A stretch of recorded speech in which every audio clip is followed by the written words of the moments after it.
Selamat pagi teman-teman semuanya. Masih semangat? Harus masih semangat ya, karena ini kita akan masuk nih ke acara intinya. Sebelumnya perkenalkan, saya Anita Lestari dari Corporate Communications Astra sebagai moderator hari ini yang akan memandu sesi talk show Bincang Inspiratif Satu Indonesia Awards ke-16 tahun 2025. Sedikit kembali aku menjelaskan bahwa Satu Indonesia Awards adalah bentuk apresiasi Astra bagi anak bangsa yang menghadirkan solusi serta menggerakkan perubahan di berbagai bidang seperti kesehatan, pendidikan, lingkungan, kewirausahaan, dan teknologi. Dan seiring berjalannya waktu, Satu Indonesia Awards telah mengapresiasi banyak sosok-sosok luar biasa, pejuang tanpa pamrih yang memilih untuk tidak hanya bermimpi tapi bertindak demi sebuah perubahan yang positif untuk membangun masa Indonesia yang lebih baik lagi. Pagi hari ini kita akan sama-sama mendengarkan kisah inspiratif dan pesan-pesan semangat nih dari para narasumber yang telah hadir di pagi hari ini. Langsung saja kita sambut yang pertama Dewan Juri Satu Indonesia Awards, Pakar Teknologi Informasi Bapak Ono Purbo PhD. Silakan dapat ke atas panggung Bapak. Silakan dapat duduk di sini Pak Ono. Selanjutnya pendiri Institut Bisnis dan Ekonomi Kerakyatan Insinyur Tri Mumpuni. Boleh sambil tepuk tangannya teman-teman semuanya.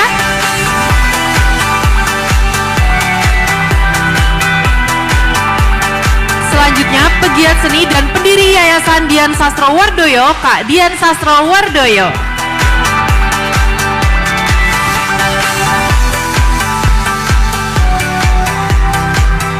Head of Communications Management System and Partnership Astra, Mbak Elmerilia Lona.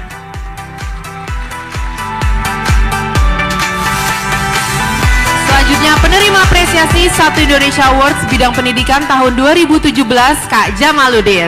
Boleh tepuk tangannya sekali lagi teman-teman. Oke, di pagi hari ini kita akan sama-sama mendengarkan nih banyak kisah inspiratif dari para narasumber masing-masing. Jadi pastikan teman-teman semua menyimak karena akan ada banyak sekali pengetahuan ilmu yang bisa kita dapatkan pagi hari ini. Mungkin aku menyapa dulu masing-masing sambil dicek mikrofonnya. Ini udah nyala. Oke, selamat pagi Bapak Ibu, kakak-kakak semuanya. Pagi Pak Ono, apa kabar? Alhamdulillah. Alhamdulillah baik. Tidur nyenyak. Tidur nyenyak ya Pak ya? Di Manado nyaman ya Pak ya? Enak banget. Enak banget. Seafoodnya oke. Seafoodnya oke. Udah banyak nyobain kuliner Manado ya Pak ya? Semalam ya Pak ya? Oke. Oke, Bu Puni selamat pagi Bu, apa kabar? Selamat pagi, sehat. Kurang tidur, kebalikan dia. Kebalikan ya. Oke, Kak Dian, apa kabar Kak Dian? Baik, sehat sekali, baru datang pagi ini tapi sudah dapat bubur tinubuan. Oke. Udah Kak Dian ini baru nyampe pagi ini ya Kak ya? Langsung ke sini untuk ketemu sama teman-teman Manado semuanya. Boleh tepuk tangan semuanya? Pagi Mbak Lona. Selamat pagi Anita dan selamat pagi Manado. Dan di paling ujung ada kakak ganteng Kak Jamaludin. Selamat pagi Kak Jamaludin. Pagi pemuda Manado. Oke, baik. Tentu saja kita penasaran ya, ada apa aja sih yang akan dibagikan oleh para narasumber di pagi hari ini. Nah, mungkin aku sedikit mengenalkan terkait dengan Kak Jamaludin yang ada di ujung sana. Jadi Kak Jamaludin ini merupakan penerima apresiasi Satu Indonesia Awards tahun 2017 bidang pendidikan dari Makassar. Benar ya Kak ya? Nah, Kak Jamaludin ini merupakan pemuda asal desa Kanrepia, Kabupaten Goa di Sulawesi Selatan yang merupakan lulusan Fakultas Keguruan dan Ilmu Pendidikan Universitas Muhammadiyah Makassar dan memutuskan untuk kembali ke kampung halamannya untuk menempuh pendidikan. Dan Kak Jamaludin pada saat itu sempat prihatin dengan rendahnya minat baca dan akses pendidikan anak-anak petani di desanya yang sehari-hari lebih akrab hanya dengan mencangkul daripada membaca buku. Dan akhirnya Kak Jamaluddin bertekad untuk membuat dan menciptakan sebuah perubahan melalui literasi. Hingga tahun 2015, Kak Jamaluddin mendirikan Rumah Koran, sebuah rumah baca yang awalnya dibangun dari bekas kandang bebek, yang tujuannya untuk membuka akses pengetahuan bagi anak-anak petani dan pemuda desa agar mereka tidak tertinggal dalam hal literasi dan pendidikan.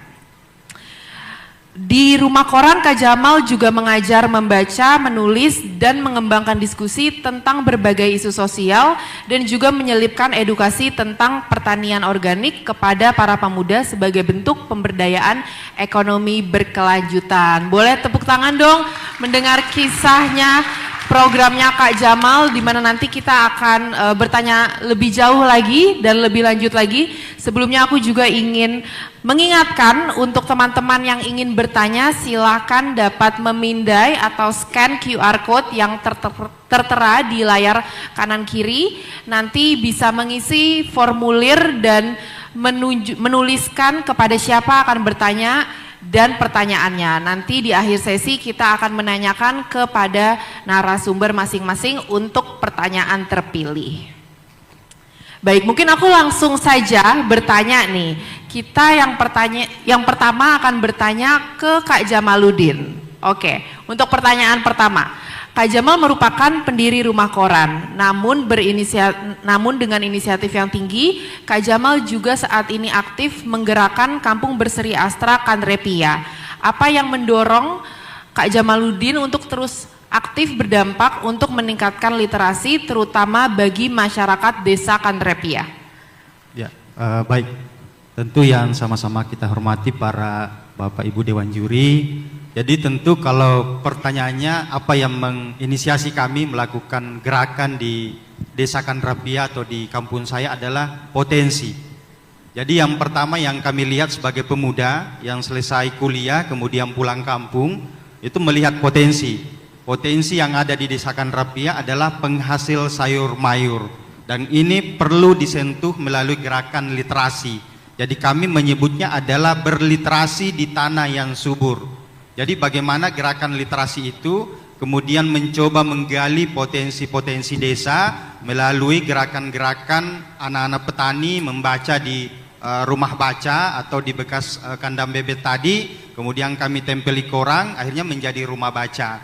Dan dari situlah kemudian inspirasi-inspirasi melakukan perubahan-perubahan untuk peningkatan pertanian atau pedesaan itu bisa terpublis lebih luas dan akhirnya kegiatan-kegiatan kami rutin dilakukan di setiap hari minggunya.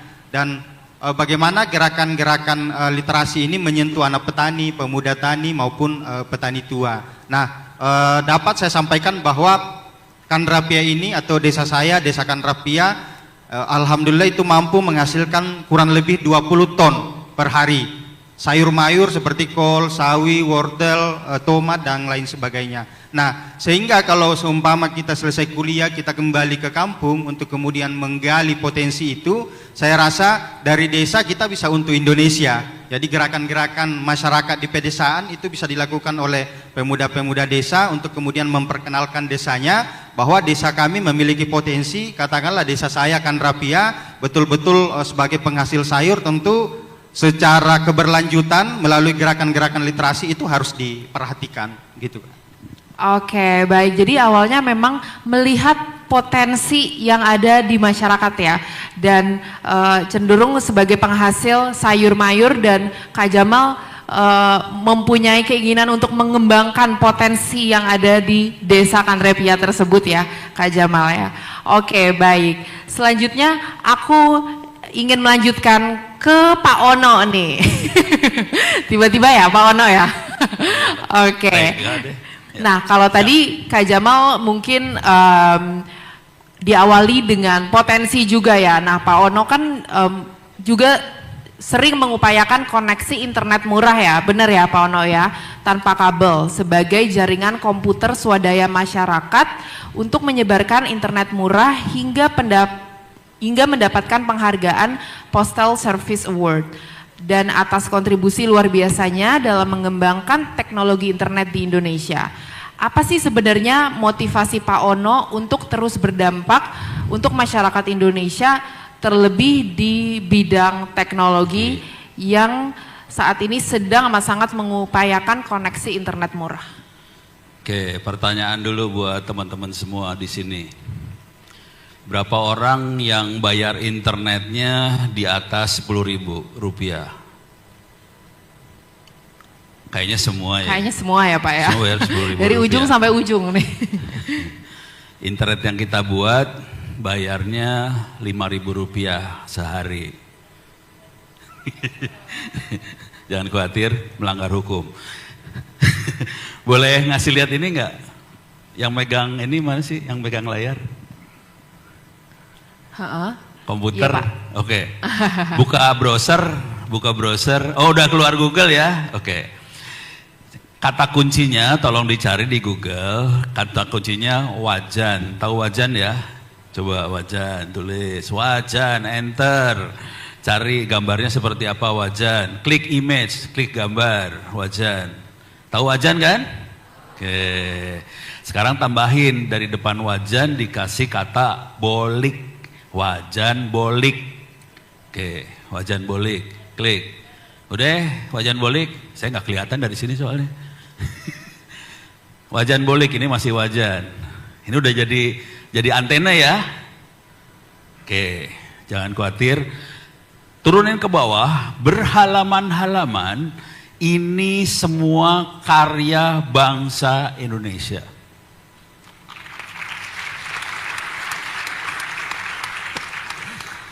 Dan jangan khawatir, bangsa ini jadi contoh dunia. Jadi tidak ada negara satupun di dunia yang punya karya seperti ini dan punya RT RW net. Kita paling besar di dunia, ada 60.000 RT di Indonesia. Dan dunia kalau udah ngomongin community network, contohnya pasti Indonesia. Dan kemarin bulan Maret, menterinya Bu Mutia Hafiz diundang ke Bangkok untuk kasih keynote pertemuan dunia tentang internet for all. Karena kita jadi contoh. Tepuk tangan dulu buat bangsa Indonesia dong. Jadi sesederhana ini gitu. Jadi cara berpikirnya sederhana, cara berpikirnya ya. Jangan khawatir. Solusi yang dikasih sama orang Amerika, orang Jepang, orang Eropa, orang Australia pasti mahal. Anda harus bersyukur hidup sebagai bangsa Indonesia yang nggak punya duit banyak. Punya duit sih, tapi kagak banyak ya. Kan kantongnya paling, berapa orang yang di sini yang di dalam kantongnya ada 500.000 rupiah? Nggak ada kan? Kalau 100.000 mungkin masih ada ya. Kalau 50.000 kan, 500.000 kan dikit ya. Karena kita duitnya tidak banyak, kita harus kreatif. Itu yang membuat kita keren dan akhirnya kita jadi contoh dunia. Dan jangan khawatir, ini akhirnya kita harus jalan, bangsa Indonesia nih ya, harus jalan ke Afrika, ke Nepal, Bhutan, Kamboja, Laos, Amerika Selatan buat ngajarin gimana caranya supaya bikin internet murah. Kira-kira gitu sih intinya. Beres ya, tapi ceritanya masih panjang. Salah satu yang agak dahsyat adalah tapi melanggar hukum ya ini ya. Gua nanya dulu deh, internetnya sekarang kecepatannya berapa ya? Pakai HP dapat berapa kecepatan? Sebut. Berapa? 10 Mbps. Bayar berapa sebulan? Hah? 100. Ini kita di kota, saya di Tangerang Selatan sama mahasiswa bikin sendiri kecepatannya, ini tadi 10 Mbps. Kita bikin sendiri kecepatannya 800 Mbps. Bikinan mahasiswa Indonesia. Oke, saya tutup seginian dulu ya. Mudah-mudahan bisa menjawab pertanyaan dari Oke, kalau aku bisa simpulkan sebenarnya kan tadi pertanyaannya apa yang menjadi motivasi. Berarti sebenarnya Bapak melihat sama ya seperti Kak Jamal, melihat potensi masyarakat Indonesia bahwa justru anak-anak bangsa tadi sudah berkarya dan bisa menjadi contoh dunia ya Pak ya. Jadi intinya kalau kita ngandelin teknologi luar nggak mungkin. Kita harus kreatif dan kita punya ilmunya sebetulnya. Itu yang mau. Jadi kita punya ilmunya, rakyat punya masalah, ya kita kasih ilmu yang kita punya supaya masyarakat kita bisa dapat solusi tadi dan ternyata solusinya jadi contoh dunia. Oke, mantap ya Pak sebenarnya. Mungkin tunggu dulu sampai di situ ceritanya, nanti kita akan ada pertanyaan lainnya lagi. Aku berpindah dulu ke Korban selanjutnya. korban selanjutnya. Narasumber selanjutnya Bu Puni. Nah, kalau tadi Pak Ono di bidang teknologi, kalau Bu Puni ini berfokus pada pengembangan listrik di desa-desa, sehingga warga dapat berdaya dalam skala yang lebih besar. Apa? Pertanyaannya sama, apa sebenarnya motivasi Bu Puni untuk berdampak terhadap masyarakat di Indonesia? Terima kasih juga. Salam untuk semua warga Manado. Terima kasih sudah hadir siang ini.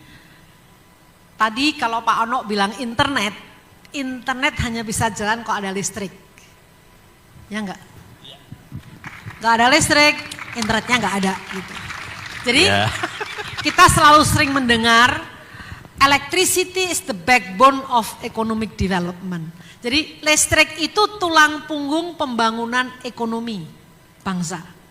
Jadi bayangkan kalau ada desa di-energize, diberi listrik, yang muncul itu adalah, jangan ngomong konsumtifnya, tapi yang jelas saya lihat sendiri itu meringankan beban perempuan. Kenapa? Karena biasanya ibu-ibu itu kalau masak mau segala macam ke hutan cari kayu bakar, cari air segala macam, itu tugas perempuan kalau di beberapa daerah yang saya kunjungi gitu ya, hampir across Indonesia dari Aceh sampai ke Papua. Tapi begitu ada listrik, itu beban itu terkurangi karena air sudah bisa dengan pompa masuk segala macam. Jadi sebetulnya intinya adalah kita itu ingin peradaban itu dinikmati oleh semuanya. Sangat tidak berkeadilan di mana buat kita listrik itu seperti taking for granted. Tinggal on and off saja di rumah kalian. Tapi apakah kalian pernah berpikir bahwa saudara-saudara kita lebih dari, saya mau mengatakan bahwa sekarang kalau kita bicara desa itu di atas 20.000 desa di Indonesia masih gelap gulita. Itu kita belum bicara per kakak ya, berkeluarga. Jadi intinya kita itu ingin hidup memberi manfaat. Tuhan memberi kita itu ilmu, harus kita manfaatkan. Berbagi ilmu tambah pintar, itu benar. Di semua agama mengajarkan yang sama. Dan tidak terlalu sulit sebetulnya bicara soal listrik. Kalau Anda punya hati, Anda pasti by all means ingin desa yang masih gelap itu terang. Contohnya sederhana, datang ke Astra, bilang, saya menemukan desa di Maluku misalnya. Desa itu gelap gulita, dia hanya perlu, kalau misalnya ada hidro, mikrohidro, ada sungai, dibuat mikrohidro, kalau tidak ada dengan solar PV. Kami pernah membagikan hanya dengan 200.000 ada kecil banget ditaruh di atas genteng ya. Itu dikenakan matahari selama 4 jam bisa untuk belajar 8 jam. Hal-hal seperti ini yang harusnya ada di pikiran kita sebagai manusia, ingin hidupnya bermanfaat buat orang lain.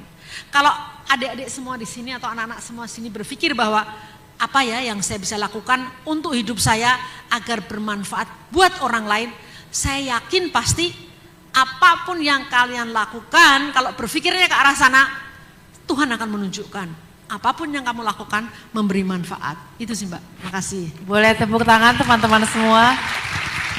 Langsung menggugah banget nih jawaban dari Bu Puni, ini emang sangat membuat kita semakin semangat ya. Tadi intinya sebenarnya kita punya willingness ya Bu ya untuk memberi manfaat kepada sesama, yang itu juga sebenarnya menjadi motivasi Bu Puni untuk melakukan pengembangan listrik di desa-desa. Oke, nah selanjutnya aku ingin berpindah ke Kak Dian. Nah, Kak Dian seperti yang kita tahu semua merupakan pegiat seni yang tidak hanya berdampak pada industri hiburan nih sekarang, namun Kak Dian juga fokus terhadap pengembangan kualitas anak muda di Indonesia. Sama juga pertanyaannya, sebenarnya apa yang memotivasi dan menjadi latar belakang Kak Dian dalam keterlibatan untuk terus berdampak untuk anak muda Indonesia? Kalau buat saya, sebagai orang yang tumbuh besar di industri hiburan ya, lumayan nih, saya udah lumayan tenornya ternyata udah lebih dari 20 tahun. Saya bersyukur banget gitu, saya bisa dapat kesempatan dan keberuntungan sebesar ini. Saya jadi merasa saya punya privilege untuk punya platform lebih besar, untuk bisa punya kemampuan berkomunikasi dengan scope of people yang lebih besar lagi, lebih luas lagi kepada masyarakat. Saya jadi punya corong untuk bisa menyuarakan hal-hal yang penting untuk disuarakan.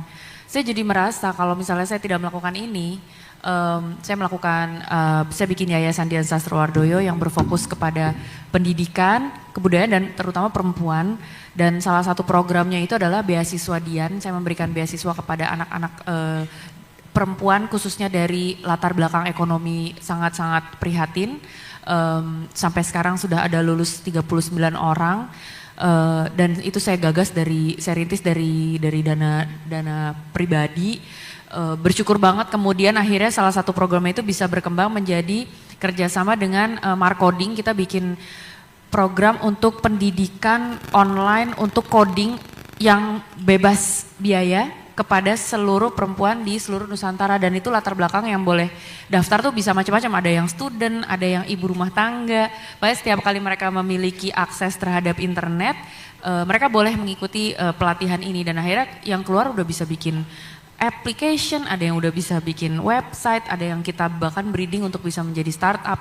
Nah, saya merasa kalau saya nggak melakukan ini, saya kayak cuma bisa berfoya-foya menikmati privilege yang hadir datang ke dalam hidup saya aja tanpa saya bisa memperluas keberkahan ini kepada masyarakat yang lebih luas. Saya punya pendapat bahwa segala macam keberuntungan atau keberkahan yang datang ke hidup kita masing-masing gitu ya. Di sini kita semua yang duduk di sini, kita semua yang hadir di sini juga punya keberkahan masih dengan porsi masing-masing. Itu sebenarnya kayaknya datang ke hidup kita tuh bukan cuma untuk kita nikmati sendiri gitu. Tapi ada tujuannya kita yang nikmatin, karena sebenarnya mungkin kita ditugasin untuk memperluas lagi keberkahan itu kepada masyarakat yang lebih luas lagi. Jadi itu sih sebenarnya yang bisa menjawab pertanyaannya, kenapa kok aku mau gitu ya melakukan sesuatu yang berdampak kepada generasi muda Indonesia. Aku rasa kalau misalnya aku nggak melakukan itu, kayaknya apa yang aku capai selama ini tuh cuma bertumpu kepada ego gitu loh, kepuasan pribadi, validasi pribadi, kepuasan finansial pribadi. Sementara kalau hanya itu ya nggak apa-apa juga sih, cuma jadi tipis gitu loh maknanya. Sementara aku pengen banget juga apa yang kita lakukan, apalagi sampai udah 25 tahun ya, kalau bisa maknanya lebih tebel dong gitu, kayak gitu sih. Oke, sangat menginspirasi sekali, tepuk tangan dong. Jadi ini lebih ke panggilan hati Kak Dian juga ya. Jadi semakin kesini semakin ingin memberikan makna terhadap apa yang sebenarnya udah puluhan tahun Kak Dian bangun sendiri juga gitu. Oke, selanjutnya ke Mbak Lona. Nah, Mbak Lona mungkin bisa sedikit cerita tentang Satu Indonesia Awards-nya sendiri yang telah memasuki tahun ke-16 ya Mbak. Sebenarnya semangat apa sih yang ingin dibawa Astra di tahun 2025 ini, dan mungkin bisa diceritakan apa sih perbedaan-perbedaan dari tahun sebelumnya?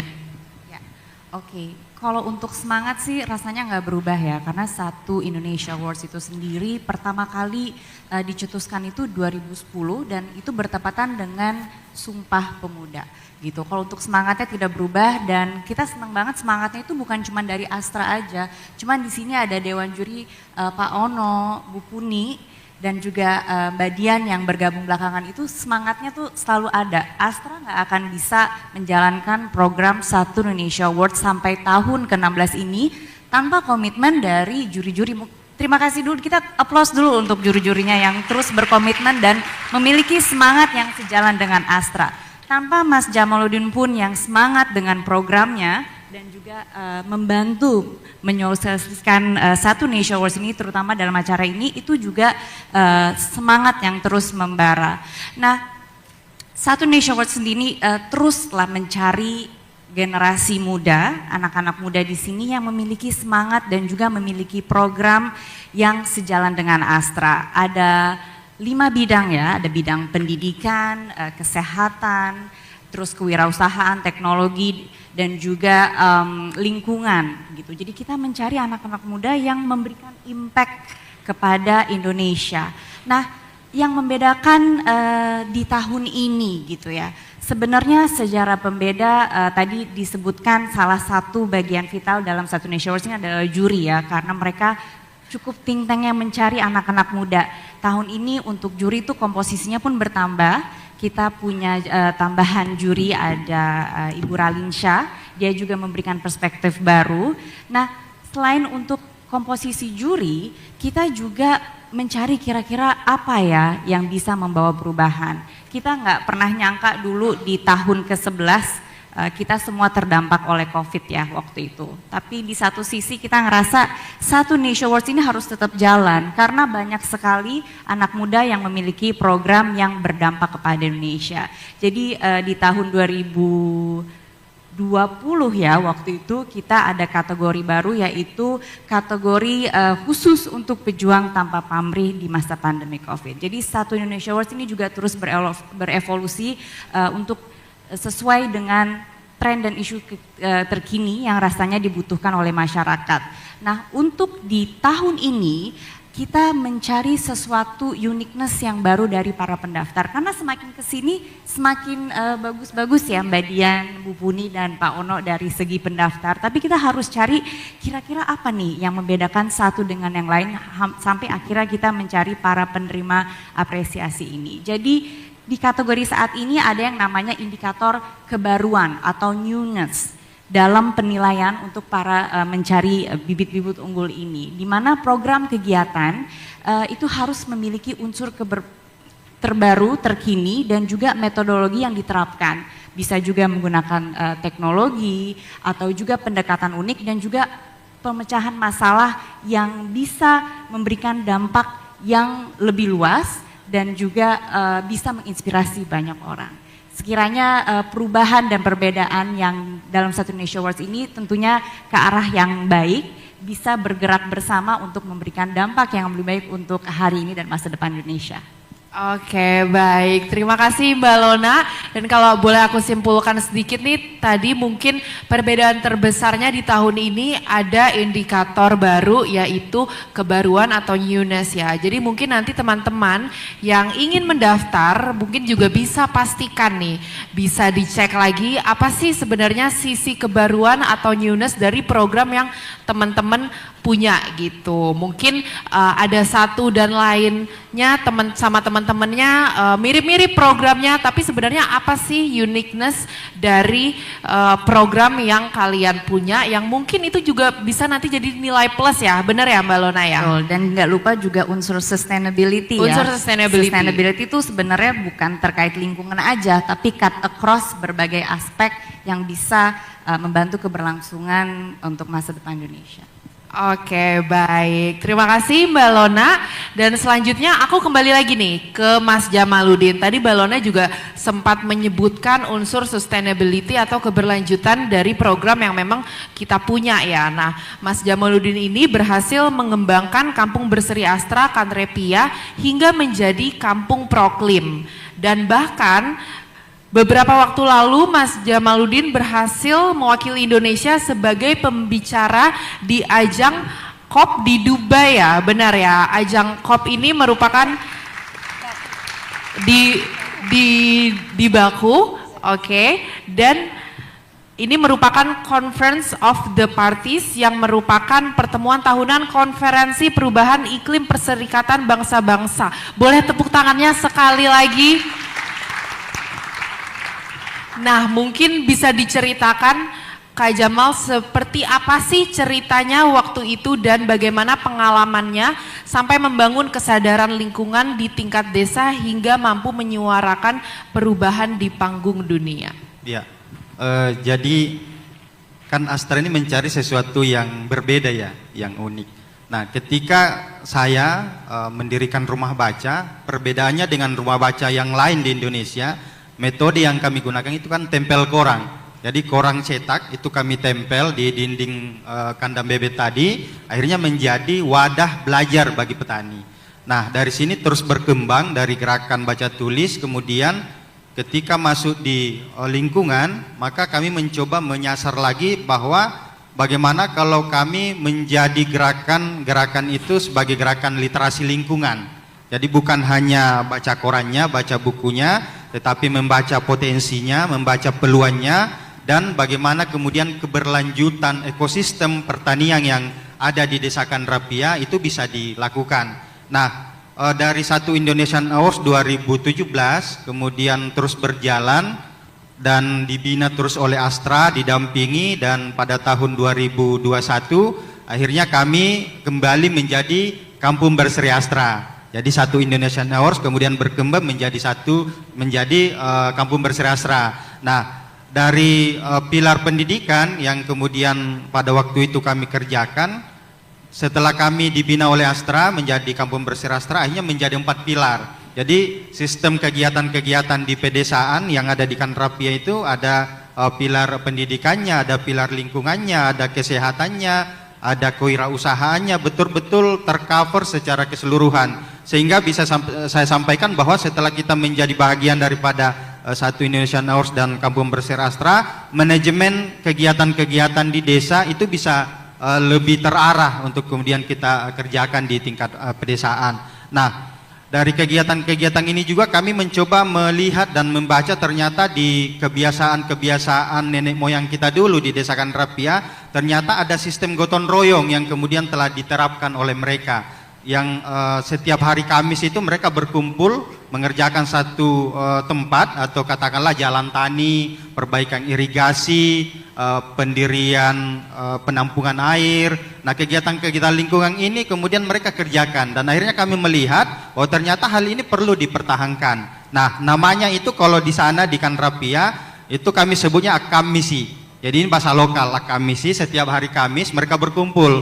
Kemudian ada lagi namanya sikio. Mereka saling memanggil untuk mengerjakan satu hal sehingga kegiatan itu bisa ringan. Kemudian sibalii. Jadi ada kegiatan-kegiatan lokal yang kemudian mereka sudah lakukan dan itu kami baca. Dan itu perlu dipertahankan oleh gerakan literasi kami. Bagaimana betul-betul, karena Kandrapia tadi saya sampaikan bahwa sebagai penghasil sayur, sehingga bukan hari ini saja yang kemudian kita bisa memanen, tetapi harus diwariskan di generasi selanjutnya. Makanya kami melakukan gerakan-gerakan literasi lingkungan tadi, kemudian melahirkan program pertanian organik, bagaimana mengajak para petani-petani kita di sana untuk menjadi petani organik, kemudian bagaimana mereka menjaga mata airnya, kemudian bagaimana para petani itu bisa hemat air, katakanlah mereka membuat embung pertanian. Nah, di sana itu ada sekitar kurang lebih 100 embung pertanian secara swadaya, itu dilakukan oleh petani secara gotong royong tadi, dan hal ini menjadi salah satu yang kemudian kami dipilih untuk ke Dubai di COP28 itu untuk menyampaikan bahwa ternyata di tingkat desa di Indonesia itu ada budaya gotong royong yang kemudian dilakukan oleh masyarakat di sana, dan itu bisa mempertahankan iklim mereka, lingkungan mereka. Nah, dari pembinaan Astra ini juga dari 2021 kami menjadi Kampung Berseri Astra, kemudian didampingi selama 1 tahun, kemudian menjadi Kampung Iklim Lestari. Jadi merupakan penghargaan tertinggi di Kementerian Lingkungan Hidup, dan itu didampingi oleh Astra, dan kami mendapatkan itu, dan ini menjadi tiket kami untuk kemudian bisa diberikan kesempatan oleh Astra untuk ke Dubai menyampaikan hal-hal yang kami lakukan di Desa Kandrapia. Dan cara kami untuk membuktikan bahwa Desa Kandrapia bisa produktif dari musim hujan dan musim kemarau. Tentu kalau di desa-desa di Indonesia kalau musim hujan tentunya masih bisa produktif karena ada air kan. Tapi kalau misalnya musim kemarau itu mampu kami buktikan bahwa wilayah Kandrapia, pertanian Kandrapia itu masih hijau. Cara kami membuktikan adalah dengan melahirkan program sedekah sayur. Program sedekah sayur itu adalah bagaimana para petani itu bisa menjadi petani dermawan. Jadi arah dari gerakan literasi adalah bagaimana mereka bisa sejahtera dunia tetapi sejahtera juga untuk akhiratnya. Nah, dari gerakan sedekah sayur ini kami menyasar 100 panti asuhan di Sulawesi Selatan. Dan setelah kami jumlah kontribusi para masyarakat dari gotong royong itu tadi, telah mampu terkumpul lebih 100 ton lebih yang kemudian didistribusikan selama COVID-19. Dan itulah cara kami membuktikan bahwa betul bahwa Desa Kandrapia produktif dari musim hujan maupun di musim kemarau dengan program sedekah sayur itu tadi. Itu Kak. Oke, wah keren banget nih Kak Jamal dari desa jadi bisa memberikan manfaat dan sharing di Dubai ya. Boleh tepuk tangan sekali lagi? Oke, baik. Nah, mungkin selanjutnya aku kembali lagi ke Pak Ono. Pak Ono nih, bagaimana sih sebenarnya kesan Pak Ono nih sebagai Dewan Juri Satu Indonesia Awards, terutama mengingat Pak Ono aktif di bidang teknologi saat melihat kontribusi positif dari generasi muda di Indonesia seperti Kak Jamal atau bahkan penerima apresiasi Satu Indonesia Awards lain di bidang teknologi. Terima kasih. Buat teman-teman kalau mau ngelihat bisa searching di Google kata kuncinya Satu Indonesia Awards Astra. Oke, nanti akan masuk ke dalam websitenya Satu Indonesia Award Astra. Di situ ada banyak ada arsip para pemenang Astra tadi, termasuk ini pertanyaan tentang teknologi. Kebetulan sekali pemenang teknologi tahun 2024 ya. Sekarang tahun berapa sih? 2025. Tahun 2024. Tahun lalu benar ya Pak ya? Tahun lalu. Jadi pemenang teknologi tahun lalu namanya Mas Irfan. Yang keren dari makhluk ini adalah, ya maksudnya Mas Irfan. Ini dahsyat banget dia, termasuk yang cukup dahsyat banget. Dia bikin sendiri teknologi, lawannya teknologinya dia adalah VMware dan sebagainya. Pokoknya orang luar semua, lawannya itu. Dan teknologinya dia sudah masuk ke internasional, dioperasikan di Belanda, di Eropa dan sebagainya. Orang Indonesia masih muda. Dahsyat banget. Jadi tolong dilihat nanti teknologi Irfan. Ada banyak banget teknologi yang keren-keren. Salah satu yang selain Irfan adalah si siapa? Gede yang Bali. Oh, Igede Andika ya Pak. Pratama apa? Igede Andika yang Bali. Yang dari Bali lah. Pokoknya yang dia bikin kayak gini nih. Ini keren banget. Yang ikan. Jadi dia bikin aplikasi di HP, di handphone. Supaya buat nelayan kalau melaut, nelayan turun ke laut, dia cukup melihat HP-nya, handphonenya, ikan hari ini, ikan tuna hari ini ada di mana. Selama ini nelayan turun ke laut kan ikannya nggak tahu ada di mana ya. Terus dia ngabisin bensin buat cari iklan kan. Nah ini udah pakai HP langsung dapat gitu. Keren. Cuman jurinya bingung yang lain. Soalnya dia nggak tahu ini pakai teknologi apa gitu. Jurinya pusing nih. Udah gitu. Kalau saya interogasi ini si Gede siapa lupa namanya ya. Ternyata dia pakai artificial intelligence. Dahsyat hasilnya dan itu free buat. Nah ini dia orang Bali ya. Nah masih banyak cerita yang lain tapi intinya adalah saya kagum sama anak Indonesia itu sih. Ternyata kita hebat banget gitu. Banyak banget mutiara-mutiara bangsa ya Pak ya sebenarnya yang tersebar di seluruh Indonesia dan bisa kasih ide-ide cemerlang ya Pak ya. Dan tadi malam saya kebetulan ketemu sama salah satu dosen Unsrat. Dan idenya juga dahsyat banget sih. Masalahnya banyak kita orang Manado kali ya, banyak kurang ngasih tahu kepada bangsa Indonesia bahwa Anda itu jagoan. Itu aja masalahnya. Jadi sering kita nggak tahu bahwa di sini banyak orang hebat sih sebenarnya. Itu aja. Mudah-mudahan dengan event seperti ini Anda bisa daftar semua. Yang jago-jago bisa daftar. Pada saat itu Anda akan naik ke atas dan makin berkibarlah Manado. Kira-kira gitu. Terima kasih. Amin. Oke. Kalau Bu Puni nih, bagaimana Bu Puni juga melihat para anak-anak muda yang makin kesini semakin kreatif dan banyak memberikan kontribusi dan dampak positif. Bagaimana kesan yang Ibu lihat? Terima kasih, tapi sebelum itu saya sebetulnya secara dari hati yang paling dalam itu ingin terima kasih kepada Astra bahwa tahun 2009 itu merupakan tonggak yang sangat penting dan berarti untuk negeri kita. Kenapa? Karena ada sebuah ide untuk mencari mutiara-mutiara yang terpendam di seluruh penjuru tanah air. Itu yang pertama. Yang kedua, semua pasti paham. Sekarang ini media sosial begitu sangat mempengaruhi kehidupan manusia sehingga kadang kita tidak tahu mana yang baik dan mana yang buruk. Yang membuat kita kesal adalah kalau yang muncul justru berita-berita yang buruk ya, tentang perilaku dari orang-orang yang diberi amanah oleh Tuhan untuk menjalankan tugasnya di negeri ini ya. Ini penting harus diketahui. Tapi Tuhan itu tidak pernah membiarkan umatnya untuk terpuruk selama dia mau terus berusaha. Itulah yang membuat saya optimis dengan republik ini. Kita punya anak-anak muda yang bekerja dalam sunyi, tidak usah masuk ke dalam panggung yang hingar-bingar, tetapi dia memberi arti walaupun kecil, itu bermakna. Ini yang harusnya menjadi kata kunci dalam hati semua anak-anak muda di sini sekarang, ya, bahwa saya mampu loh melakukan hal yang sekecil apapun, tapi itu memberi manfaat. Saya ingin hidup saya penuh manfaat buat orang lain. Itu harus jadi kredo di dalam hati anak-anak muda. Dan itu saya melihat ada. Dan Astra membawa anak-anak ini muncul ke permukaan sehingga memberikan inspirasi buat yang lain. Orang tidak akan pernah berpikir, mosok sih bikin perpustakaan di bekas kandang bebek kok terus jadi kemudian bisa ke Azerbaijan, ke Baku bicara di COP internasional.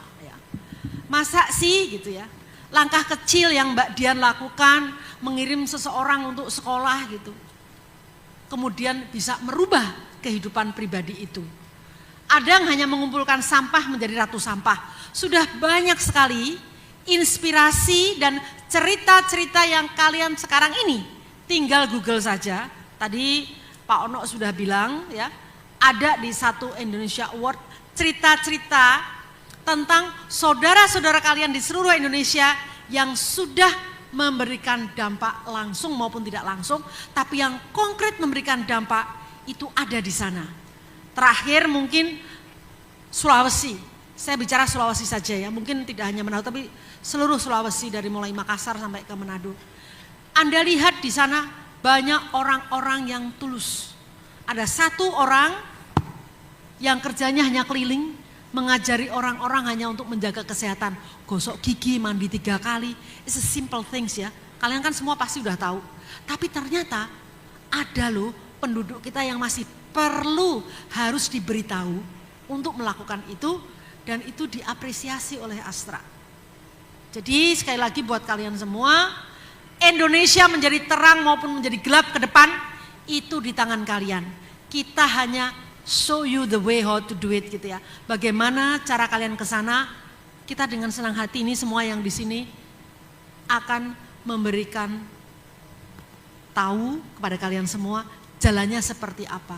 Tapi jalan itu sebetulnya tidak terlalu sulit. Yang penting kamu punya konsistensi, kemauan dan punya endurance atau daya tahan. Bahwa di republik ini kalau mau berhasil harus berani maju terus. Apapun kondisinya, lakukan itu, sekecil apapun langkahmu, yang penting membawa dampak. Terima kasih. Baik, sekecil apapun dampaknya ya sebenarnya pasti bisa menjadi besar ya Bu ya. Karena itu pasti akan bermanfaat untuk masyarakat luas juga nanti ke depannya. Oke, terima kasih Bu Puni. Aku ingin beralih lagi ke Kak Dian nih.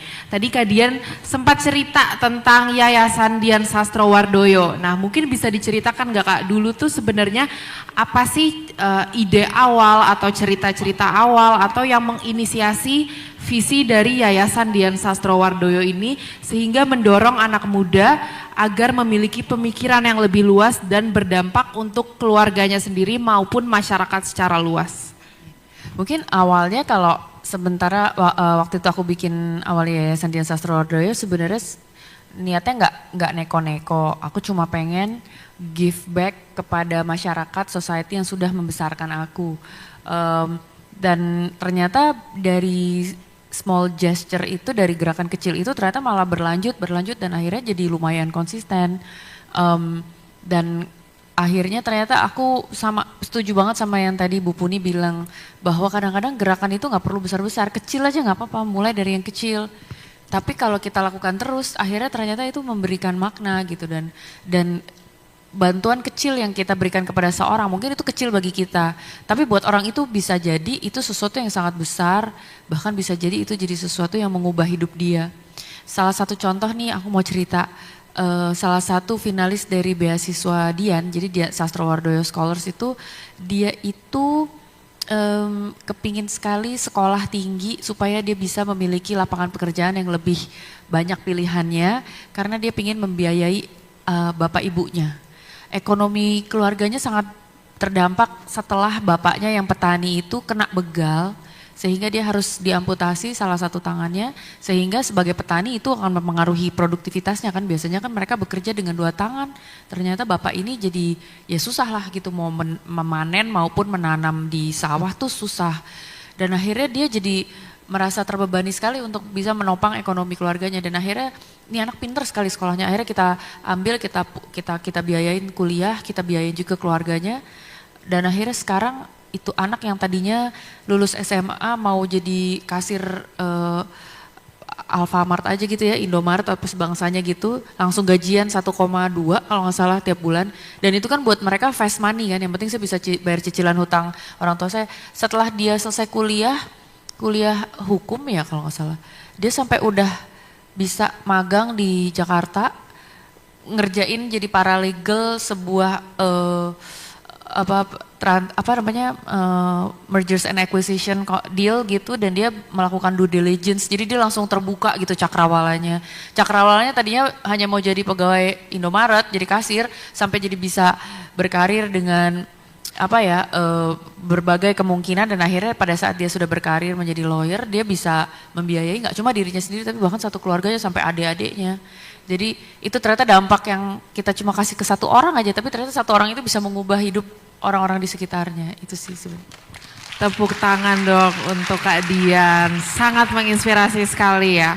Oke, selanjutnya ke Mbak Lona.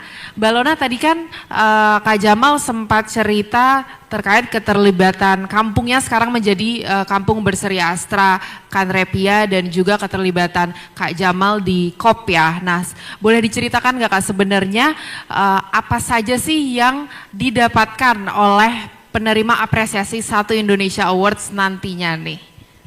Untuk para penerima apresiasi Satu Indonesia Awards ini untuk tingkat nasional akan mendapatkan dana bantuan kegiatan itu sebesar masing-masing 65 juta rupiah. Tapi yang besarnya bukan itunya Nit, tapi yang besarnya atau gongnya adalah mendapatkan kesempatan berkolaborasi dengan Astra, yaitu kalau tadi Mas Jamaluddin menceritakan Astra tuh punya program Kampung Berseri Astra dan juga Desa Sejahtera Astra, yaitu yang dimana mengintegrasikan program-program di pilar-pilar yang lain, ada pendidikan, kesehatan, lingkungan, kewirausahaan, dan juga kesempatan lainnya yang sangat terbuka lebar. Kita nggak pernah tahu Mas Jamaluddin bisa menjadi pembicara dunia ya, karena sampai kapanpun para penerima apresiasi ini akan menjadi bagian dari Astra. Kita akan membina terus, memberikan kesempatan, ikut mengomunikasikan programnya, dan juga mengkolaborasikannya. Pakaian yang dipakai oleh Mbak Dian ini adalah kolaborasi dari salah satu penerima apresiasi Satu Indonesia, waktu itu bidang kewirausahaan. Dia menciptakan produk-produk dari ekoprint ya, dari bahan kayu lontang yang kemudian kita kolaborasikan dengan official merchandise-nya Astra, Cenderamata Astra. Jadi Astra akan mencarikan kesempatan-kesempatan itu, kayaknya rasanya nilainya lebih gitu kalau dari sekedar pembinaan program. Jadi kesempatan akan sangat terbuka dan Astra tidak akan bosan-bosannya mencarikan kesempatan-kesempatan itu untuk para penerima apresiasi. Oke, baik. Jadi banyak sekali jalan-jalan terbuka nanti ya Mbak Lona ya. Selain dana bantuan 65 juta akan banyak lagi kolaborasi-kolaborasi yang bisa dilakukan oleh Astra dan program teman-teman nanti. Oke, aku kembali lagi ke Kak Jamal nih. Nah tadi juga sempat menceritakan terkait perkembangan programnya yang sampai saat ini menjadi Kampung Berseri Astra dan bahkan Kampung Berseri Proklim ya, benar ya. Nah Kalau tadi sudah diceritakan mungkin perubahan-perubahannya, mungkin boleh diceritakan nggak Kak, bagaimana sih perjalanannya waktu itu bisa mengikuti Satu Indonesia Awards dan mungkin apa dampaknya nih, dampak konkretnya setelah mengikuti Satu Indonesia Awards? Ya, jadi kalau kita bicara rumah baca atau rumah koran tadi, dia kan berdiri pada tahun 2014. Kemudian pada tahun 2016, saya mencoba mendaftar di Satu Indonesian Awards. Kemudian pada waktu itu saya mengambil bidang lingkungan. Ternyata pada waktu itu masih ada yang lebih kuat daripada saya. Dan pada tahun 2017, saya coba kembali. Dan saya mencoba membaca potensi yang ada di gerakan kami dan ternyata itu lebih kuat di pendidikan. Karena gerakan pendidikan tadi itu sudah mencakup gerakan lingkungan. Makanya saya dan teman-teman sepakat bagaimana kalau kita coba masuk di bidang pendidikan. Dan ingin saya sampaikan kepada teman-teman yang hadir di sini bahwa kita tidak boleh berputus asa ketika mendaftar mungkin tahun lalu, tahun ini harus dicoba lagi. Karena bisa jadi akan mengikuti jejak saya bahwa saya selisih 1 tahun baru bisa menjadi bahagian daripada Satu Indonesian Awards. Dan ketika ditanya apa sih hal-hal yang didapatkan setelah kita menjadi bahagian daripada Satu Indonesian Awards, saya rasa ini tidak bisa diungkapkan karena banyak sekali. Salah satunya adalah kita kemudian yang ada di desa, siapa sih kita yang ada di desa, yang ada di Kanrapiasana di Kabupaten Goa, tanpa dampingan, tanpa mentor-mentor yang ditugaskan oleh Astra untuk kemudian mendampingi kami setiap waktu dan diarahkan bagaimana kegiatan itu bukan monoton di satu gerakan, tetapi gerakan itu betul-betul mampu mengcover satu desa tersebut. Dan setelah saya menjadi penerima salah satu, kemudian di Astra sendiri punya program pewarta Astra, maka teman-teman juga setelah menjadi bahagian daripada itu tentu kita yang tinggal di desa akan terpublis setiap tahun. Banyak media-media yang kemudian dikirim oleh Astra datang ke kami untuk mewawancari kami, mempublis apakah dia dari media lokal, nasional, secara online maupun cetak maupun televisi. Dan akhirnya hari ini teman-teman semua bahwa ketika teman-teman mencari nama desa saya, maka itu sudah ada di Google. Jadi gerakan Pak Ono tadi yang disampaikan itu sudah masuk di desa kami, bahwa ketika desa Kanreapit cari sudah muncul juga di Google. Dan hal itulah yang kami rasakan bahwa kita yang tinggal di pelosok desa, ternyata itu bisa dibaca oleh orang-orang Jawa, oleh orang Jakarta, bahkan oleh orang Manado. Dan itu yang kami coba lakukan, bahwa gerakan literasi itu bukan hanya tempel korannya tadi, tapi kita masuk di gerakan literasi lingkungan, literasi digital. Jadi ketika kita berbicara petani, pemuda tani, mereka itu kadang enggan untuk berfoto di lahannya mereka. Kalau berfoto sama Mbak Diam tentu mereka akan mau, tetapi kalau berfoto di lahan mereka agak malu di situ. Nah, kami hadir bahwa ketika Pak Ono mengatakan bahwa internet itu sangat penting, kita juga mengatakan bahwa tanpa petani tidak ada makanan. Jadi di lini kehidupan petani itu sangat penting. Jadi kami hadir di situ memberikan edukasi, memberikan motivasi bahwa kita harus bangga dengan identitas kita sebagai petani, bahwa kita yang ada di desa, masyarakat kota tidak akan bisa makan kalau tidak ada petani. Itulah yang kemudian kami coba sampaikan ke mereka. Dan akhirnya kegiatan-kegiatan terus berjalan, tetapi sebenarnya kami juga melalui banyak hambatan-hambatan sebenarnya. Ketika seorang sarjana pulang kampung kerjanya tempel koran, itu sakitnya luar biasa ketika dicemooh di kampung. Percuma orang kuliah kalau ternyata dia kerjanya hanya tempel koran, harusnya dia ada di kantoran. Dan kami membuktikan bahwa jadi petani itu harus berpendidikan, karena kami yakin bahwa senjata yang paling ampuh untuk mengubah dunia adalah pendidikan. Makanya kami mencoba melahirkan gerakan literasi, bagaimana anak-anak petani yang putus sekolah, pernikahan dini juga yang masih ada di tempat saya, kami mencoba bahwa mereka harus berpendidikan. Jadi petani harus berpendidikan. Ketika mereka kembali ke pertanian, tetapi mereka itu harus melalui proses pendidikan formal maupun melalui gerakan rumah koran tadi. Dan akhirnya terus berjalan karena Astra selalu hadir di kami. Jadi saya bisa mengatakan bahwa kegiatan apresiasi Satu Indonesian Awards itu bukan hanya sekedar seremonial, pemberian penghargaan, dapat biaya pembinaan, tetapi saya bisa mengatakan bahwa Astra setelah kita menjadi bahagian daripada itu dibina sampai hari ini. Jadi saya dari 2017 dan sampai 2025 Astra masih selalu bersama dengan kami, mengirimkan mentor, memberikan mentor untuk melatih kami, mengajari kami. Akhirnya kegiatan-kegiatan itu bisa terarah. Nah, dari kegiatan tadi yang saya sampaikan bahwa akhirnya kami punya kegiatan-kegiatan sosial yang dari gerakan literasi tadi. Salah satunya adalah gerakan berbagi sayur ke 100 panti asuhan yang mampu terkumpul 100 ton lebih, dan itu dibantu oleh Astra. Kami tidak mengerjakan sendiri, dibantu juga oleh Satuan Brimob Polda Sulawesi Selatan di Makassar sana. Kemudian dari gerakan itu juga kami melakukan gerakan bagaimana kami bisa berkontribusi selain peningkatan SDM di petani, kami juga ingin hadir petani itu bisa mendapatkan akses. Salah satunya adalah kami berbagi cangkul ke petani, kami berbagi pupuk organik ke petani, berbagi caping ke petani. Caping itu penutup kepala. Kemudian kami berbagi traktor ke petani. Dan tentu kalau saya sebutkan itu, ini semua butuh biaya. Dan saya bisa menyebutkan bahwa itu sumbernya dari Astra. Setelah kita jadi satu Indonesian Awards dan Kampung Berseri Astra, Astra akan mensupport itu. Jadi kita tidak akan pernah rugi ketika mendaftar jadi satu Indonesian Awards dan dapat, dan saya rasa keuntungannya akan sangat luar biasa dan kita akan rasakan seumur hidup. Dan bisa juga saya katakan bahwa dari Desa Kandrapia hari ini karena didampingi oleh Astra, akhirnya Desa Kandrapia ini punya 3 identitas. Pertama adalah dia menjadi kampung sayur.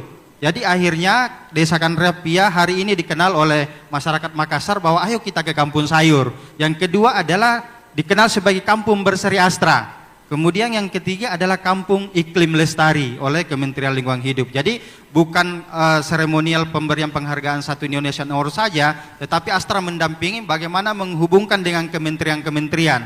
Ya katakanlah tadi, akhirnya desa ini mendapatkan penghargaan sebagai kampung iklim lestari, merupakan penghargaan tertinggi di Kementerian Lingkungan Hidup pada bidang proklim. Dan Astra sangat luar biasa. Wow, banyak banget nih ceritanya, sangat menginspirasi memang ya.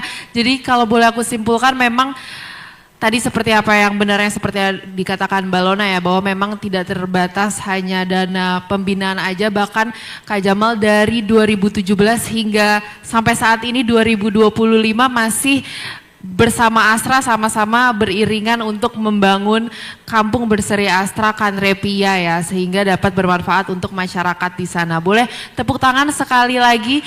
Dan di sini juga selain Kak Jamal, kita juga kedatangan penerima apresiasi Satu Indonesia Awards lainnya di tingkat provinsi dari Manado. Ini kakak-kakak yang ada di sini, mungkin boleh berdiri kakak-kakak di sini. Nah, boleh tepuk tangannya teman-teman semuanya. Nah, ini juga bisa jadi salah satu inspirasi nih untuk teman-teman semuanya dari Manado yang mungkin nanti bisa bertambah lagi ya keluarganya ya dari Satu Indonesia Awards dari Manado. Oke, aku beralih lagi ke Pak Ono nih. Pertanyaan yang terakhir kok Pak Ono nih, tenang saja. Nah, apa pesan Pak Ono untuk generasi muda di Indonesia yang ingin terus berdampak terutama dalam bidang teknologi? Ini terima kasih untuk pertanyaannya. Ini kita buka-bukaan ya. Ini nggak apa-apa ya saya buka-buka angka nih. Ini jujur ya. Kalau kita ngelihat kemungkinanmu dapat awardnya, kalau mau jujur sebetulnya teknologi lebih gampang dapat awardnya daripada yang lain. Jadi kayak Jamaluddin itu kategorinya susah karena saingannya banyak banget. Kalau pendidikan tuh saingannya banyak. Teknologi adalah yang paling sedikit jumlah pesertanya. Jadi kalau Anda pengen dapat award dengan mudah, masuknya bidang teknologi. Asli lebih gampang. Tapi bukan itu sih yang penting. Saya pengen nanya dulu, modal dasarnya dulu waktu ini modalnya berapa rupiah? Perlu modal kagak? Jadi kami kan model tempel koran Pak. Modal apa? Tempel koran. Jadi modalnya tempel koran doang kan? Iya. Nggak perlu uang. Jadi sebetulnya apapun yang kita kerjakan untuk dapat award seperti ini bisa modal dengkul. Jadi tidak harus kita kaya raya untuk dapat award Astra. Yang penting kita bisa modal dengkul dan saya yakin semua orang di sini punya dengkul. Jadi modal sudah ada, tinggal kita kerja keras supaya bermanfaat untuk sebanyak mungkin orang kan. Sederhana sebenarnya caranya. Pada saat kita bermanfaat buat banyak orang, sebenarnya kita pertandingannya berapa banyak kita bermanfaat buat orang lain. Kita sebagai juri sebetulnya akan melihat yang itu sih sebenarnya. Anda bermanfaat buat berapa orang? Kalau bermanfaat cuma untuk satu RT dibandingkan dengan yang bermanfaat buat satu provinsi, tentu yang menang satu provinsi. Gimana caranya dengan modal dengkul ini kita bisa bermanfaat buat orang banyak. Anda yang sudah level mahasiswa, saya yakin itu nggak susah sih sebenarnya. Tapi yang levelnya belum mahasiswa itu akan lebih berat lagi. Kita akan menilai juga. Ini yang kerja siapa nih? Ternyata hanya lulusan SD, tentu nilainya akan beda dengan yang mahasiswa. Kira-kira gitu. Jadi saya yakin sebetulnya semua yang ada di ruangan ini pasti punya kemampuan. Mudah-mudahan Anda semua bisa maju semua. Mungkin hanya segelintir yang akan dapat satu Indonesia Award. Tapi saya yakin Anda semua pasti punya potensi dan potensi ini yang akan merubah bangsa Indonesia. Terima kasih. Baik. Kalau Bu Puni nih, Bu Puni menurut Ibu apa yang membuat Satu Indonesia Awards menjadi ajang yang positif yang dapat menjadi katalis untuk anak muda di Indonesia dan berdampak lebih luas? Pertama saya melihat ya, pilihan topik itu menarik. Karena itu menjadi isu-isu nasional yang banyak masalah. Kesehatan kita masih punya banyak masalah. Banyak yang stunting, banyak yang kena penyakit, segala macam penyakit. Kalau kalian mau berada di luar sana itu banyak sekali. Itu diadres, isu-isu itu direspon oleh teman-teman peserta. Sehingga itu menjadi menarik karena berkontribusi secara tidak langsung terhadap status atau tingkat pendidikan kesehatan, pengetahuan, pemahaman kesehatan masyarakat kita. Dan di situ ada mantan Menteri Kesehatan sebagai Dewan Juri, sehingga relevan banget. Yang kedua, teknologi pastilah ya. Kita punya Pak Ono, semua orang tahu. Kalau kita manggilnya Kak, Mas ya, tahu sendiri umurnya berapa, jadi Pak Ono ya, Profesor Ono sebetulnya. Nah, beliau itu betul-betul menjadi orang yang sangat berkontribusi untuk Indonesia. Dan kalian bisa menjadi seperti dia, tanpa harus menjadi PhD. Karena sebetulnya di bidang teknologi itu tadi dikatakan banyak sekali hal-hal kecil yang bisa dikontribusikan. Mikrohidro saja, Anda membuat bearing yang efisien, itu kalau kemudian diikutkan lomba gitu, kemudian dan memberikan dampak khusus kepada berapa listrik yang bisa dinikmati oleh masyarakat, itu juga jadi penilaian. Indonesia itu kekurangan bener, kita kekurangan engineer. Korea bisa maju karena ada 6 juta engineer ya. Jadi kita masih perlu banyak lah. Tolong kalau orang bilangnya ngulik. Bangsa yang ngulik itu bisa maju kayak Jerman, kayak Cina gitu. Ya. Rasio CNC kita kecil banget. Cina itu 96 loh. 96 orang itu dia megang CNC gitu. Kalau Indonesia itu kecil banget. Terus yang berikutnya adalah lingkungan. Banyak sekali persoalan-persoalan lingkungan apalagi sekarang. Allah memberikan alam Indonesia yang cantik bisa dinikmati tapi dirusak oleh orang-orang yang diberi kekuasaan untuk mengelola negeri ini. Coba kamu cari cara seperti apa agar lingkungan itu bisa terselamatkan.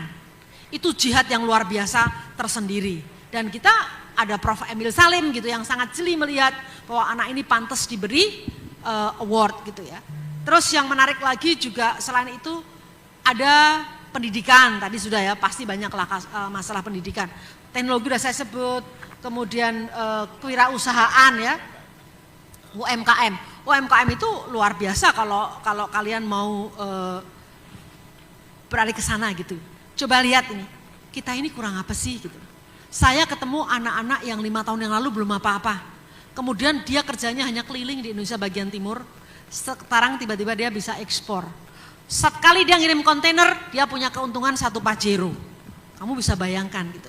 Tapi itu bukan diambil begitu saja, dari awal. Dan Astra membuka peluang, memberikan dukungan kepada kalian untuk masuk dalam kategori-kategori yang sudah ditentukan tadi. Inilah yang saya sebut sebagai kontribusi langsung Astra terhadap kondisi Republik ini melalui anak-anak muda seperti kalian. Terima kasih. Baik, Kak Dian, bagaimana nih kalau pesan Kak Dian untuk generasi muda Indonesia yang juga ingin berdampak lebih luas untuk masyarakat dan juga pendidikan di Indonesia? Kalau aku bilang buat teman-teman ya generasi muda terutama khususnya yang ada di Manado ini, kita pasti suka kayak kecil hati gitu. Aku bisa apa? Emangnya aku bisa buat dampak apa buat masyarakat? Aku aja masih belum tahu aku mau berapa. Jangan berpikir kecil seperti itu menurut aku. Berangkat aja dari kepedulian kita yang tulus tentang apa dampak sosial, apa kondisi sosial yang sebenarnya pengen kita berikan dampak gitu. Kayak misalnya teman-teman ada yang passion terhadap pendidikan seperti saya, ada yang passion terhadap bidang kesehatan, ada yang passionate terhadap bidang kewirausahaan, bidang lingkungan, bidang teknologi, dan itu kita tinggal cari aja kita passionate-nya di mana dan kira-kira ada problem apa sih di dalam situasi masyarakat kita ini yang sebenarnya bisa kita berikan dampak, dan dampak itu nggak usah gede-gede, mikirnya nggak usah mikir grande, nggak usah overwhelm sama prestasinya kakak-kakak ini. Mulailah kecil, nggak apa-apa. Tapi kecil dengan niat yang tulus itu tuh jauh lebih bermakna daripada grande, penuh publisitas, packaging, tapi akhirnya tapi niatnya korup gitu. Niatnya tuh tidak murni. Niatnya adalah untuk self glorifikasi gitu. Nah itu tuh mendingan jangan kayak gitu loh. Mendingan kita mulai dari sesuatu yang small, start small, tapi mulailah dengan niat yang beneran aku tulus cuma pengen bantu kok gitu loh. Nggak direcognize orang juga nggak apa-apa. Nah ini dia, dengan kita daftarkan dengan ke 1 Indonesia Awards Astra, kita tuh jadi bisa dapat bantuan, mentoring, dan juga bimbingan dari Astranya untuk bisa membuat dampak kita ini bisa mungkin punya dampak lebih luas lagi. Jadi gitu aja teman-teman, jangan kecil hati, daftarkanlah, mulailah sesuatu kecil nggak apa-apa, yang penting berangkat dari niat yang tulus. Itu aja sih. Baik, mantap sekali. Oke, terakhir ke Mbak Lona. Nah kalau dari Mbak Lona, bagaimana sebenarnya harapan Astra terhadap peran serta generasi muda Indonesia melalui 1 Indonesia Awards? Ya, kita berharap 1 Indonesia Awards ini menjadi wadah ya, atau tadi Mbak Dian bilang sebagai platform untuk memfasilitasi mencari generasi muda. Indonesia tuh bakal dapat bonus demografi nih, jangan sampai tidak dimanfaatkan ya. Pasti banyak sekali muda-mudi yang tadi Mbak Dian bilang mungkin sebenarnya niatnya tuh ada, tapi mungkin belum tergerak gitu ya. Saya rasa teman-teman yang ada di sini semua adalah teman-teman yang memiliki privilege. Privilege itu bukan selalu dalam bentuk uang ya. Privilege bisa datang di acara hari ini, privilege punya teman-teman yang membangun lingkungan positif, privilege untuk memiliki semangat untuk mewujudkan mimpi-mimpi. Jadi kami berharap dari roadshow hari ini aja ya, mungkin dari teman-teman yang ada di Manado nih, kalau tadi Pak Gubernur bilang kalau baku dapa itu boleh Jo, dipromosikan juga 1 Indonesia Awards ini. Terima kasih banyak, sekiranya keluarkanlah semangat dan gelora itu. Kalau Bu Puni bilang Tuhan tidak akan membiarkan manusia terpuruk ya Bu Puni. Oleh karena itu dalam keterpurukan itu sebaik-baiknya manusia adalah manusia yang bermanfaat bagi orang lain. Kalau kita nggak bisa, mungkin ada teman-teman kita yang perlu kita dorong untuk menjalankan program-program yang memiliki dampak atau impact yang baik untuk kemajuan Indonesia. Wow. Boleh tepuk tangan sekali lagi teman-teman semua yang lebih meriah. Terima kasih para narasumber kita hari ini, dan itu menjadi pertanyaan terakhir untuk sesi talk show. Tapi sebelumnya aku akan melanjutkan dengan sesi Q&A, dan di sini sudah ada beberapa pertanyaan dari teman-teman semua yang sudah dikumpulkan. Dari tadi sudah terkumpul banyak sekali pertanyaan, dan di sini sedang masih dicek ya pertanyaan-pertanyaannya. Belum terlihat di prompter nih untuk teman-teman yang di belakang sana, karena dari tadi sebenarnya pertanyaan-pertanyaannya sudah cukup banyak nih dari teman-teman semua. Kita coba cek sekali lagi pertanyaannya. Oke, baik. Sembari menunggu, mungkin teman-teman, aku ingin menyampaikan sekali lagi nih, kalau tadi sudah bercerita-cerita para narasumber di sini terkait dengan 1 Indonesia Awards. Nah, teman-teman, nanti mungkin yang memang mempunyai program yang ingin didaftarkan di bidang kesehatan, pendidikan, lingkungan, kewirausahaan, dan teknologi, teman-teman bisa mendaftarkan di astra.co.id. Dan tapi ada memang beberapa persyaratannya kalau misalnya teman-teman mempunyai program yang diinisiasi individu, teman-teman sendiri punya satu program nih, atau teman-teman juga bisa bareng teman-temannya yang lain, itu akan boleh juga daftar dan akan masuk ke kategori kelompok. Dan teman-teman yang bermaksimal berusia 35 tahun masih bisa mendaftar, dan juga inisiator atau kelompok akan menjadi perwakilan atau representatif kegiatan dan tidak dapat digantikan. Dan selanjutnya kegiatannya juga jangan lupa harus orisinal, dan kegiatan atau program yang dijalankan tidak terafiliasi perusahaan, yayasan, atau institusi lainnya. Oke, mungkin aku cek dulu apakah pertanyaannya sudah siap. Oke, sudah siap nih. Emang harus di trigger dulu nih, harus dipanggil baru siap tuh keluar pertanyaannya, Pak. Oke, di sini ada pertanyaan pertama. Oke, ini dari Ismail, asal Universitas Negeri Manado, untuk Bu Puni nih. Pertanyaannya, sebagai juri, apa yang menjadi penentu dalam memilih penerima apresiasi Satu Indonesia Awards, dan bagaimana cara melihat keunikan dari beragam bidang yang diikuti dalam awards ini? Silahkan Bu Puni. Yang pertama, ini genuine, ini asli atau nyontek. Ide itu kan mahal, ya. Kita bersyukur ada pakar teknologi di sini. Jadi ketahuan begitu idenya ini, dia langsung Google. Ada nggak sih negara lain yang sudah pernah melakukan atau orang lain gitu, ketahuan. Jadi originalitas atau genuity ya, itu pertama. Terus kedua, seberapa besar dampak yang diciptakan dari kegiatanmu. Misalnya nih, ternyata dia bisa mengatasi solusi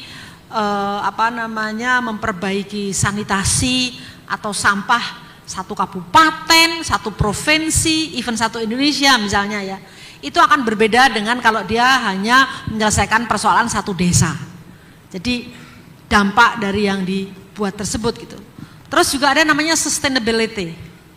Kadang sering, ini kelakuan NGO di Indonesia ya, termasuk banyaklah teman-teman kita juga. Kalau ada uangnya dia bisa berjalan. Tapi begitu support dananya berhenti, kegiatannya ikut berhenti. Sayang banget. Jadi di sini harus ada cara-cara yang dipakai oleh kegiatan kalian, bagaimana tuh sustain untuk tetap berkelanjutan meskipun nanti tidak ada support dana. Syukur-syukur dari kegiatan yang diciptakan itu bisa mengenerate ya, menghasilkan income sehingga kegiatan sosialmu itu terus bisa berjalan walaupun tidak ada dukungan dari siapapun, tapi kegiatanmu sendiri selain menghasilkan income juga memberikan dampak. Itu namanya bisnis sosial, bisnis beyond profit and money. Bisnis yang tidak sekedar mengejar keuntungan tetapi juga memberikan manfaat. Itu banyak, saya pernah ya ketemu dengan anak-anak yang seperti itu. Terus yang menarik lagi juga masih ada satu tadi itu ya, itu fasilitas segala macam. Terus kesulitan, ya obstacle, kesulitan apa sih gitu. Saya ingat ada satu guru di Jawa Tengah, kalau dia mau ngajar dia harus naik ke gunung, karena memang sekolahnya itu di atas gunung, dan itu perlu waktu ya hampir 2 jam dia naik. Terus dia harus bersihin dulu ruangan segala macam. Murid-murid di gunung itu datang belajar di dia, dan dia dibayar dengan buah-buahan yang dihasilkan. Ini kan nggak semua orang mau ya setiap hari naik turun gunung. Nggak, kalau mungkin kita seneng kalau pengen langsing. Tapi kalau buat orang-orang yang udahlah ngapain gitu. Nah, kriteria tadi sudah dibuat sedemikian rupa oleh tim Astra dan teman-teman Dewan Juri. Itulah yang kalian bisa lihat dari apa yang akan kalian usulkan nanti.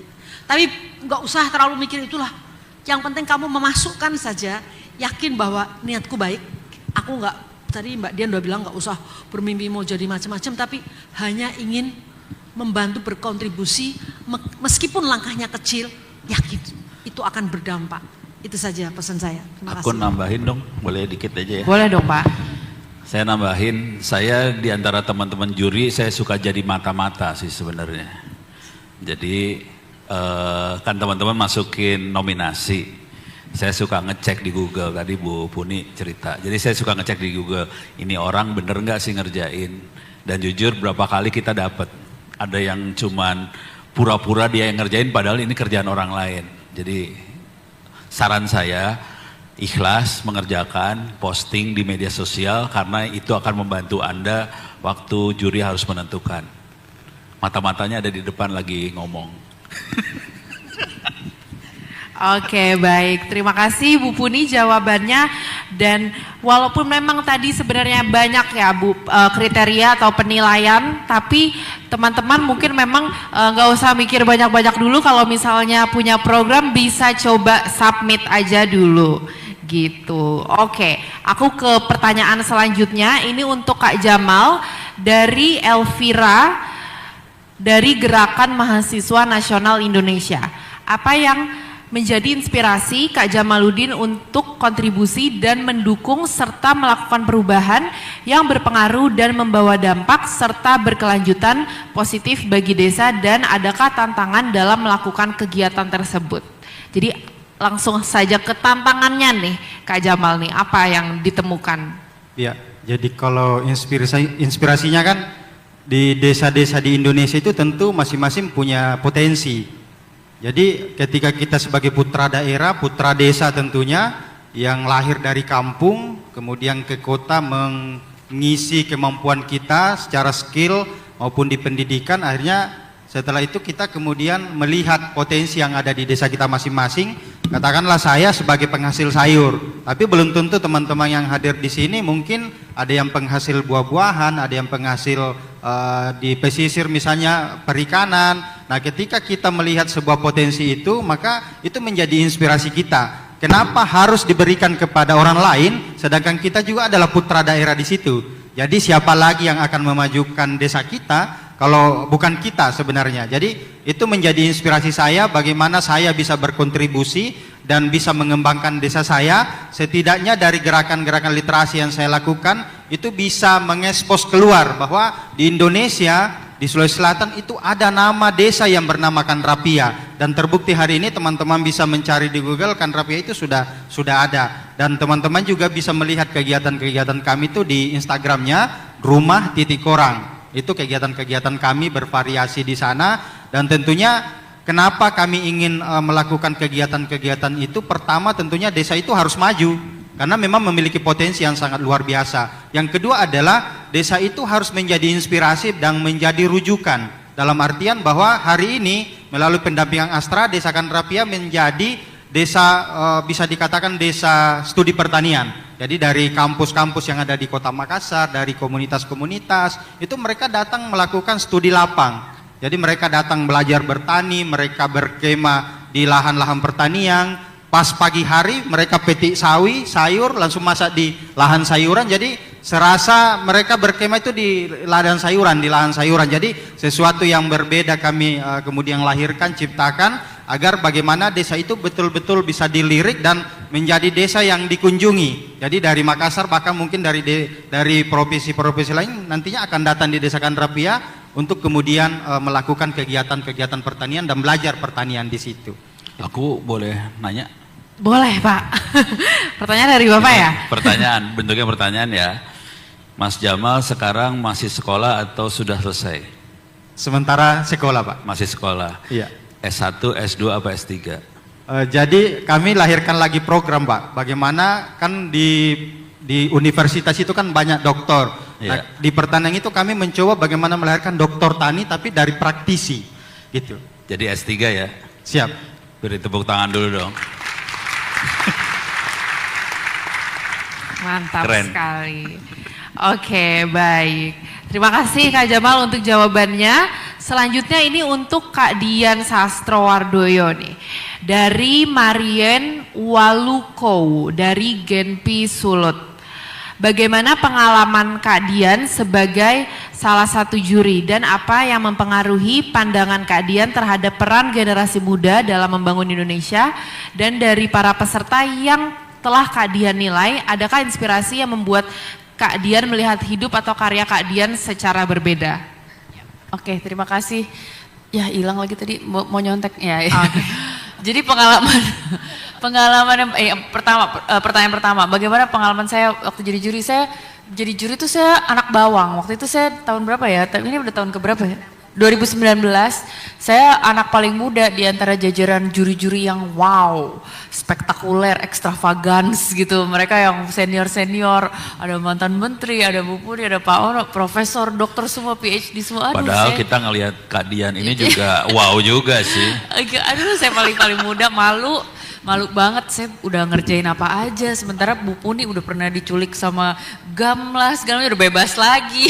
Jadi pokoknya perjalanan hidupnya beliau-beliau ini tuh sangat membuat kita sangat rendah hati dan aduh siapa lo sih gitu loh pokoknya. Tapi nyampe di situ saya merasa sangat bersyukur karena saya jadi bisa belajar sama beliau-beliau ini, berkaca dari pengalaman hidup dan perjuangan mereka beliau-beliau ini semua, dan jadi menyemangati saya sendiri. Saya ini udah nyampe mana ya? Oh baru nyampe sini deh, ayo kita semangat lagi yuk, langsung terus. Jadi jangan sampai kita tuh juga jadi adem ayem aja terus tidak mengusahakan yang terbaik lagi.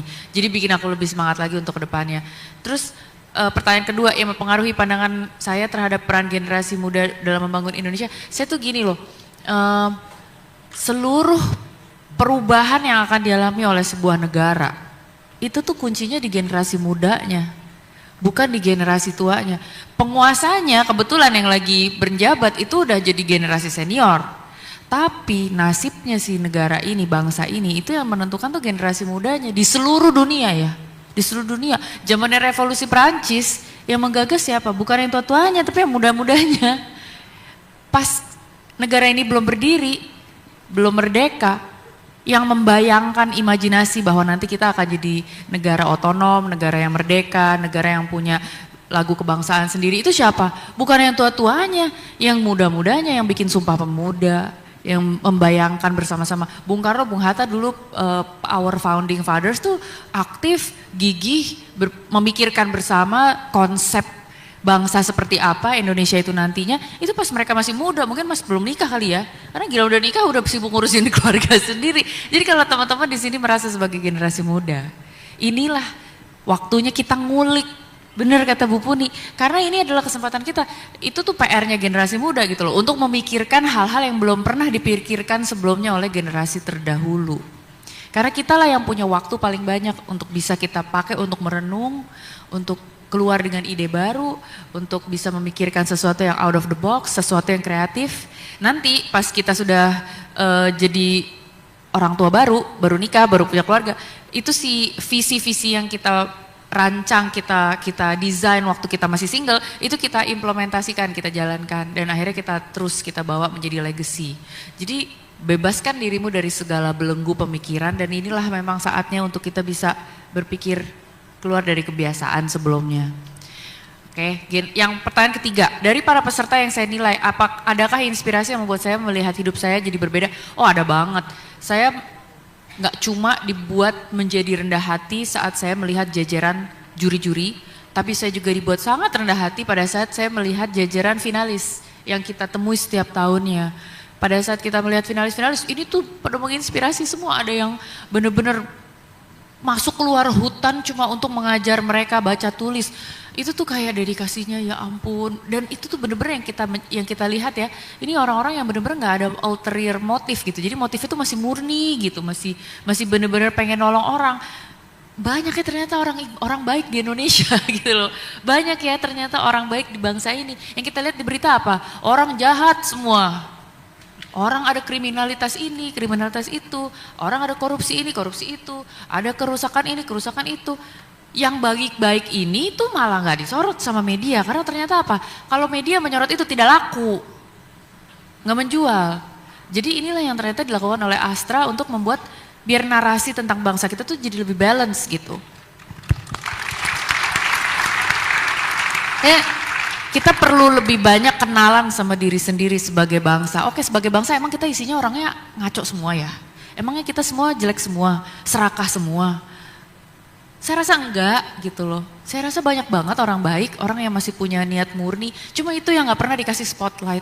Gak pernah kita rayakan bersama-sama. Karena pada saat kita rayakan bersama-sama, kita bahas bersama-sama, akhirnya kita juga jadi kepengen dan kita tahu, oh ternyata ada banyak kebaikan loh dalam diri kita. Kita gak cuma bibit-bibit kita, DNA kita tuh bukan cuma orang ngaco aja gitu. Tapi ada juga kebaikan yang mari kita perbesar bagian baik ini. Mari kita rayakan bersama-sama bagian baik ini dari bangsa ini.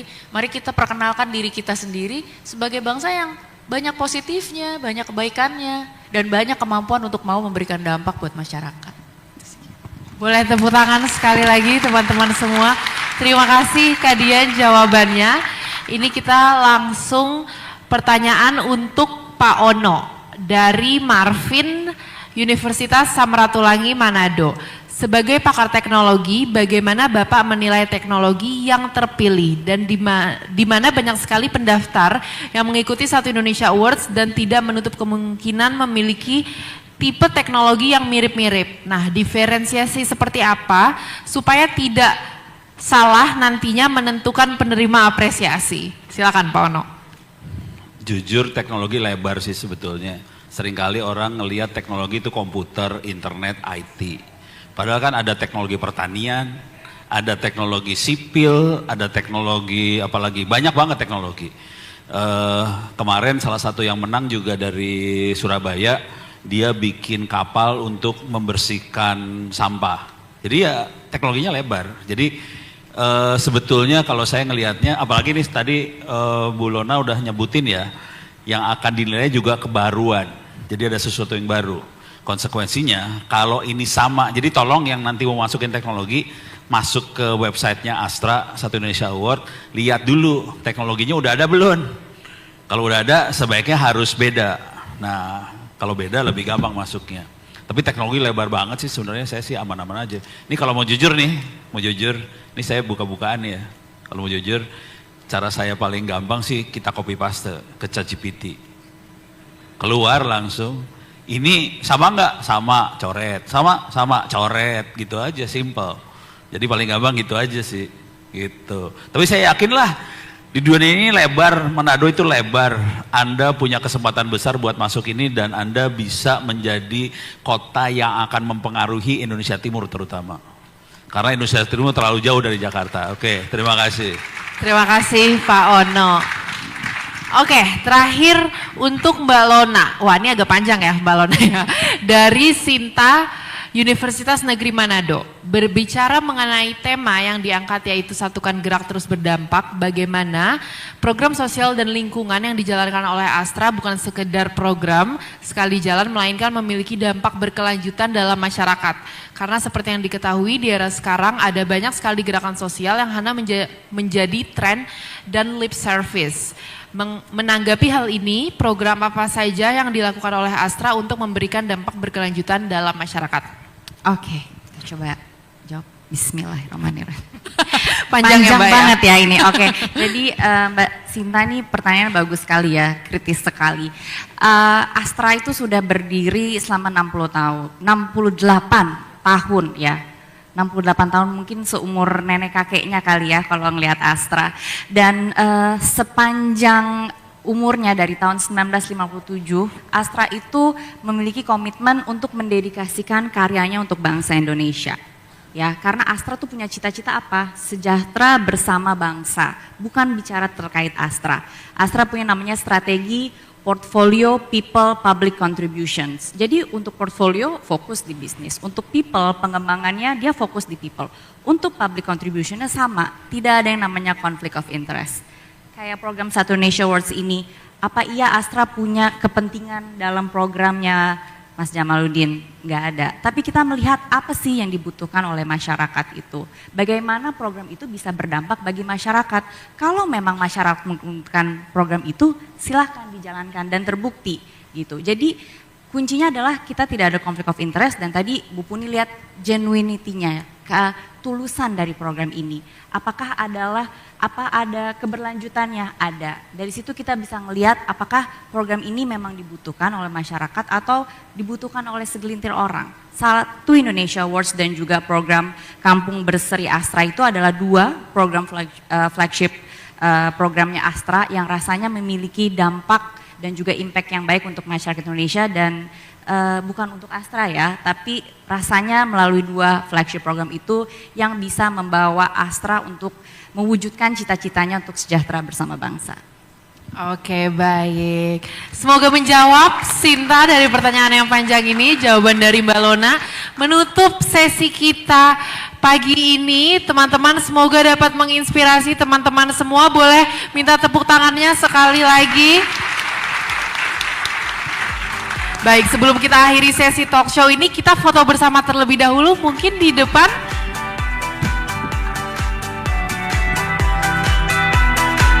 Oke, boleh menuju ke tengah.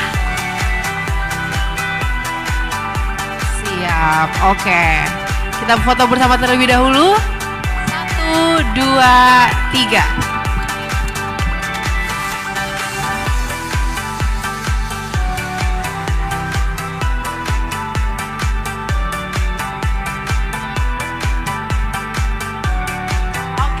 Jadi kita akan foto satu lagi, jadi Bapak Ibu narasumber boleh dari bawah, teman-teman dokumentasi dari panggung kita akan berfoto bersama sama teman-teman semua supaya terlihat. Oke, dari atas aja ya kayaknya ya Pak Ono ya, supaya terlihat nih karena cukup panjang ternyata. Oke, mungkin teman-teman boleh berdiri.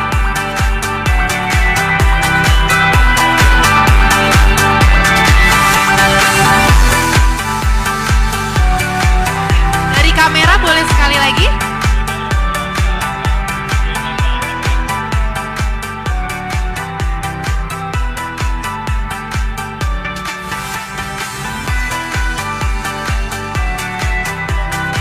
Oke, baik. Terima kasih semuanya. Boleh tepuk tangan sekali lagi